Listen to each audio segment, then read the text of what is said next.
Nanutok ng ice pick at tinangay ng isang lalaki ang sinakyan niyang taxi sa Quezon City. Arestado ang suspect. Ang kanyang paliwanag sa balitang hatid ni James Agustin.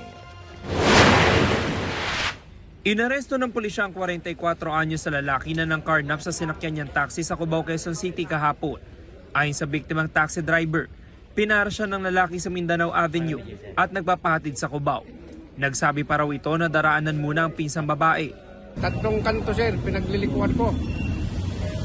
Ngayon, pangatlong kanto, doon sa Imperial, hindi niya makita yung kasamahan niya. Sabi niya, sige, dito na lang ako. Dito, humugot. Akala ko, huhugot ng, pitaka, magbabayad na. Nagulat ako, ice pick ang, tapos sabay doon, napaganon ako.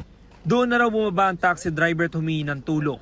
Ang suspect naman tinangay ang taxi hanggang sa maipit sa traffic.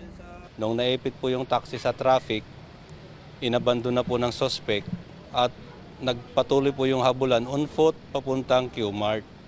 So happy naman po, meron tayong pulis sa Q-Mart. Nagtamo ang suspect ng ilang galos matapos suntukin daw ng ilang humabol sa kanya. Nabawi sa kanya ang ginamit na ice pick. Ako po yung pagkuha ng taxi pero hindi ko po siya masisinaktan. Bakit? Hiramin ko lang sana sir. Problema po, pinababa ko po siya ng maayos tapos pinakuha ko sa kanya gamit yung cellphone sa pera niya, pinakuha ko sa kanya bago siya bumaba.